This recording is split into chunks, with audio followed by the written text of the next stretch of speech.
Bonjour et bienvenue au cours sur le chapitre 7, c'est-à-dire la loi de Hess.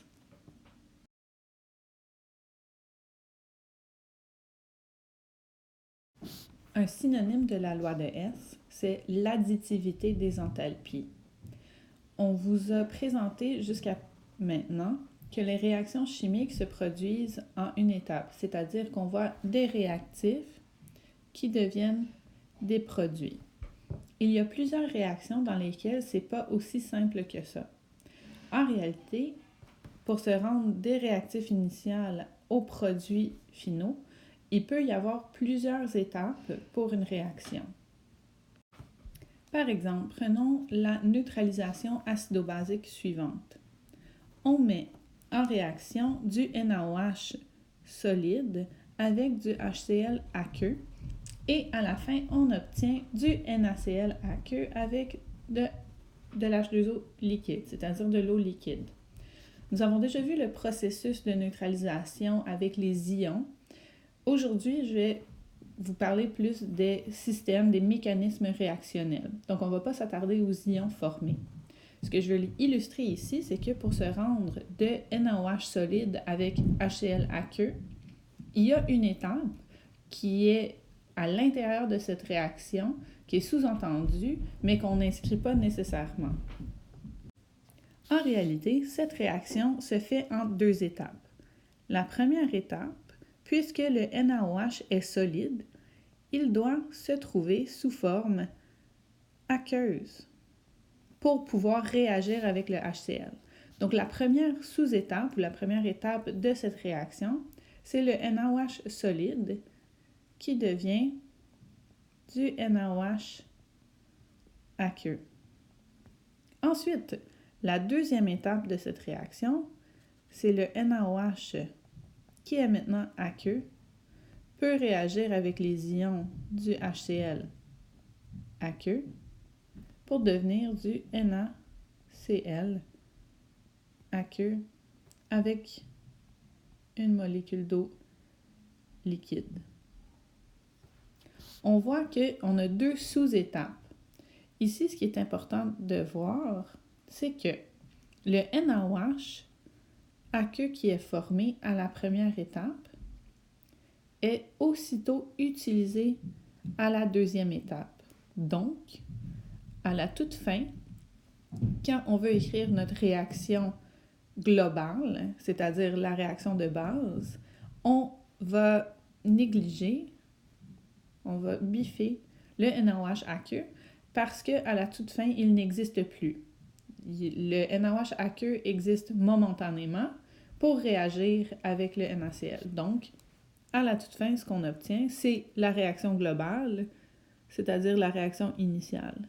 NaOH solide plus HCl aqueux donne du NaCl aqueux plus H2O liquide. Donc, on voit que notre réaction chimique, que nous, en laboratoire, on a fait en une étape, on a mis du NaOH solide à l'intérieur du HCl aqueux pour obtenir nos produits à la toute fin. On voit que chacune des sous-étapes, c'est une réaction individuelle. Donc, chacune de nos sous-étapes, c'est-à-dire l'étape 1 et 2, ont une variation d'enthalpie propre. Donc, ici, on voit exactement la même réaction. J'ai du NaOH solide qui devient du NaOH aqueux et on voit que cette dissolution libère 43 kJ. Ensuite, la deuxième sous-réaction, le NaOH aqueux plus HCl aqueux qui donne une mole d'eau avec du NaCl aqueux, relâche 57 kJ. Puisqu'en réalité, ces deux réactions ont lieu, notre réaction globale finale a une variation d'enthalpie ici de moins 100 kJ. Je dis moins parce qu'on voit que le 100 kJ est avec les produits, donc c'est une réaction exothermique. C'est ce qu'on veut dire par l'additivité des enthalpies ou l'addition des enthalpies. Puisque notre réaction, en réalité, se fait en deux étapes, on doit additionner les enthalpies de chacune des deux étapes. Alors, lorsqu'une réaction s'effectue en plusieurs étapes, on parle alors de mécanisme réactionnel ou mécanisme de réaction.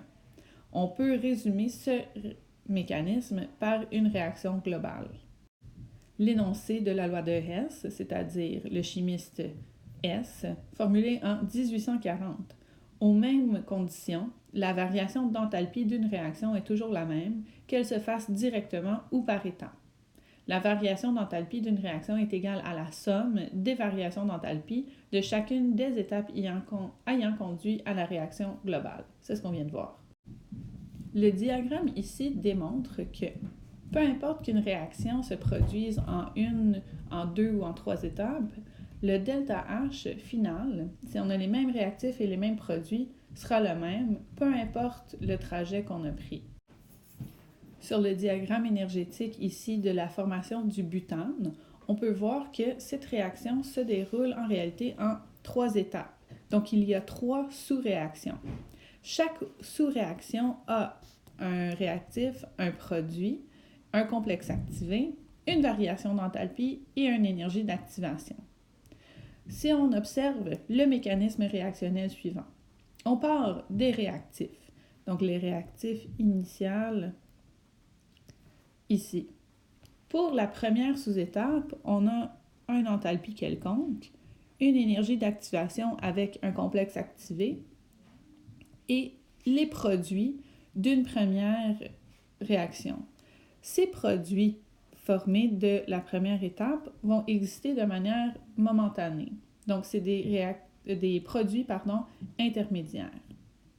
Ensuite, la deuxième sous-étape, on peut voir qu'elle aussi part d'une enthalpie quelconque, a une énergie d'activation et relâche de l'énergie pour arriver à d'autres produits intermédiaires.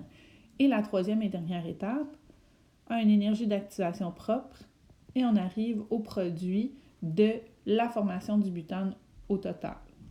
Ce qu'on peut voir ici, c'est que la variation d'enthalpie de la réaction globale, c'est-à-dire de mes réactifs initiales à mes produits de la fin, c'est la même que la somme des enthalpies de chacune des étapes. Donc, si j'ai mon niveau énergétique initial et mon niveau énergétique final, on voit que le delta H, c'est la somme de delta H1 plus delta H2 plus delta H3, et ça nous donne le delta H final.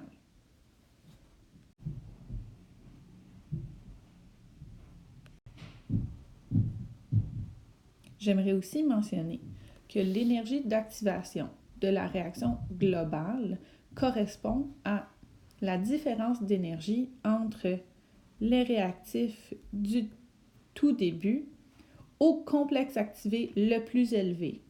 Donc, dans ce cas-ci, il faut faire attention parce que l'énergie d'activation de la réaction globale ne correspond pas à l'énergie d'activation la plus grande. On voit ici qu'à l'étape 3, on part du niveau énergétique le plus bas pour arriver à une énergie d'activation, mais à l'étape 3, le complexe activé 3 est plus bas que le complexe activé ici en 1. Il faut le voir vraiment comme une étape à franchir, c'est-à-dire qu'il faut se rendre au sommet le plus élevé, peu importe où est-ce qu'il est ce sommet le plus élevé pour arriver à nos produits.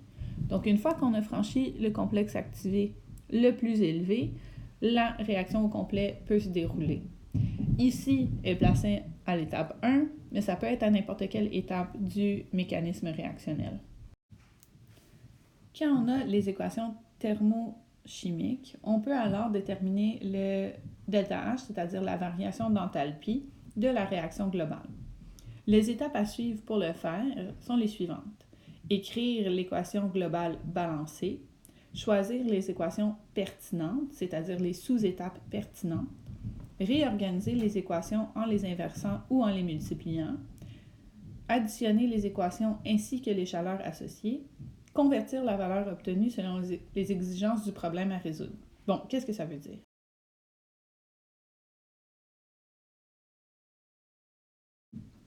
Si on observe la réaction suivante, on a en bas de la diapositive l'équation globale. On voit donc que c'est la combustion du méthane. On a du CH4 plus 2O2 donne CO2 gazeux plus H2O. Il faut faire attention aussi aux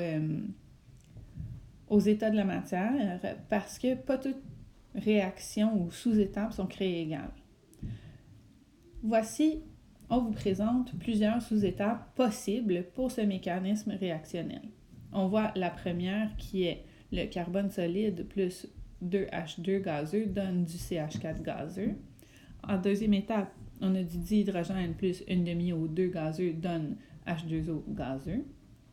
Ensuite, on a H2 gazeux plus une demi-O2 gazeux donne H2O liquide.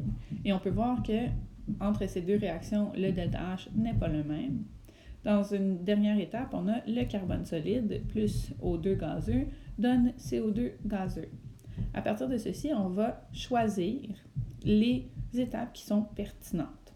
Donc, on va comparer les molécules les plus complexes à notre réaction globale. Par exemple, ici, je constate que je vais utiliser du CH4 et ma première étape, on a du CH4. Sauf que, si on observe bien, on voit que le méthane, c'est-à-dire le CH4 dans ma réaction globale, est placé avec les réactifs, tandis que ici, moi j'ai les informations pour la synthèse, c'est-à-dire la formation du CH4.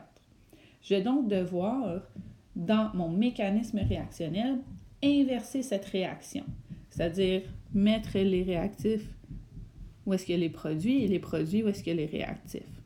Si j'inverse ma réaction, je vais devoir inverser aussi le signe de ma variation d'enthalpie. Ensuite, à la deuxième sous-étape, je vois que je veux former une molécule d'eau gazeuse, tandis que dans ma réaction globale, je veux former 2 moles de H2O gazeux. Donc, je vais multiplier cette sous-étape par 2, mais si je multiplie l'équation par 2, je vais aussi multiplier l'énergie par 2. Si je compare maintenant ma troisième étape, on nous propose une sous-étape où est-ce qu'on forme de l'eau liquide. Nulle part dans ma réaction globale est-ce qu'il y a de l'eau liquide, donc cette réaction n'est pas du tout pertinente, je vais la négliger.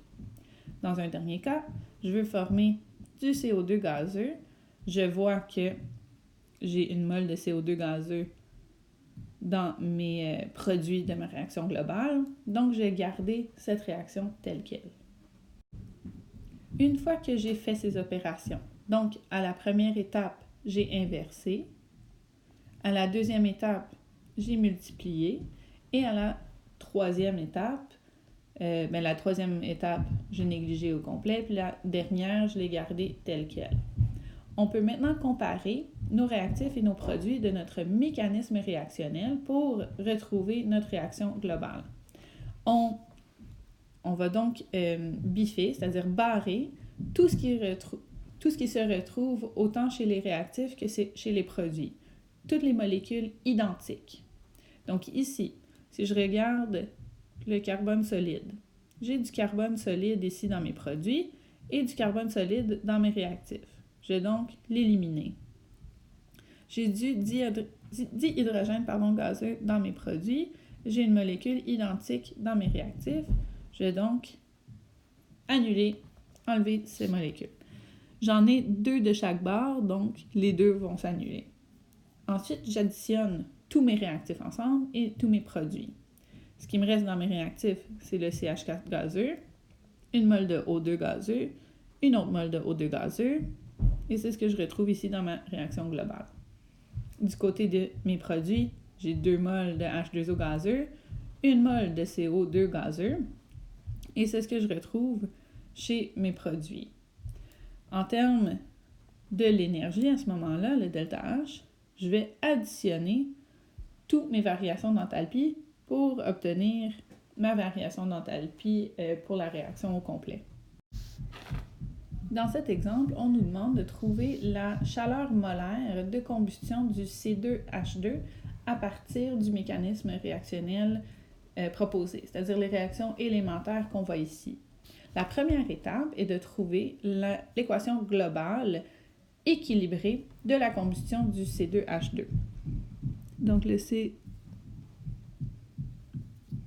je vais reprendre, je vais l'écrire au stylo, pardon.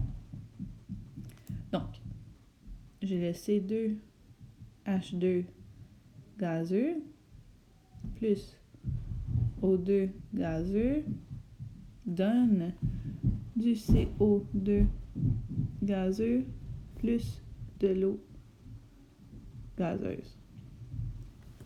Je veux maintenant l'équilibrer. Pour équilibrer cette réaction, parce que j'ai besoin de 2 moles de C2H2, 5 moles de O2, 4 moles de CO2 et 2 moles de H2O. Maintenant que j'ai ma réaction globale, je peux comparer avec mes étapes, c'est-à-dire les réactions intermédiaires. Et je vais noter les opérations que je vais faire à chacune de mes étapes intermédiaires. Par exemple, la première étape intermédiaire forme du C2H2. Il y en a donc dans les produits, alors que moi, je les veux dans les réactifs. Donc, cette réaction, je vais devoir l'inverser. D'autre part, puisque dans mes réactifs, j'ai 2 moles de C2H2, je vais devoir l'inverser et la multiplier par 2. Ma deuxième réaction intermédiaire forme une molécule d'eau gazeuse dans les produits et dans ma réaction globale, c'est dans mes produits. Mais si je compare le nombre de moles, ici il y en a 2, là il y en a une, donc je vais devoir multiplier ça par 2. Pour mon CO2, on voit que ici j'ai 4 moles de CO2 dans les produits. J'en veux 4 dans mes produits ici aussi, donc je vais multiplier cette réaction par 4. Vous allez peut-être me poser la question, oui mais madame, qu'est-ce qu'on fait avec l'oxygène, le O2? On va le négliger. Vous allez voir que tout ce qui est élémentaire, c'est-à-dire au stade d'éléments, H2, O2, carbone solide, tout ce qui est un élément, on ne va pas les prendre en considération. Nous, ce qu'on veut former et défaire, ce sont les molécules, les composés un peu plus complexes. Vous allez voir que les O2 vont s'arranger. Justement, c'est ce qu'on a ici. J'ai, dans le premier cas, inversé et multiplié par 2 ma réaction. Donc, j'ai inversé le signe de delta H et je l'ai multiplié par 2. La deuxième réaction, je l'ai gardée dans la même direction, mais j'ai multiplié par 2 l'énergie. Et la troisième, je l'ai gardée dans la même direction, mais j'ai multiplié par 4 l'énergie. Ensuite, on va éliminer ce qui est identique dans les produits et les réactifs. Donc voici, j'ai, dans un premier temps, 4 carbones solides dans mes produits. Ici, j'ai 4 carbones solides dans mes réactifs. Je les élimine. J'ai 2 H2 gazeux dans mes produits et 2 H2 gazeux dans mes réactifs. Je les élimine. Il n'y a plus rien qui se trouve autant chez les réactifs que les produits. Les molécules de dioxygène, ici, sont dans les réactifs. Donc, en réalité, je vais les additionner. Je vais additionner tout ce qu'il y a dans mes réactifs et tout ce qu'il y a dans mes produits. Je peux donc essayer de diviser où est-ce qu'il y a la flèche. Mes réactifs. J'ai 2 moles de C2H2, 2 moles de C2H2. 1 mol de O2 plus 4 moles de O2 me donne 5 moles de O2. On voit les dioxygènes s'arrangent. J'ai 2 moles de H2O, 2 moles de H2O, 4 moles de CO2, 4 moles de CO2 dans mes produits. Et pour trouver la variation d'enthalpie de ma réaction, j'additionne les variations d'enthalpie de chacune des étapes pour avoir une variation d'enthalpie totale de moins 1604,2 kJ pour la réaction. Et si je veux trouver la chaleur molaire de combustion, je vais la diviser par 2 parce que cette chaleur, c'est pour 2 moles de C2H2. Donc, je divise par 2 pour trouver la chaleur molaire de combustion du C2H2. Le troisième exemple ici, on fait réagir du MgOH2 plus 2HCl pour donner MgCl2 plus 2H2O liquide. Donc, je vais vous laisser faire le mécanisme réactionnel par vous-même. Je vous invite à essayer de appliquer la loi de Hess pour trouver la variation d'enthalpie de la réaction globale. Vous avez à essayer de le faire par vous-même avant de vous corriger avec la dernière diapositive. Diapo, le corriger, mais je vous encouragerais, s'il vous plaît,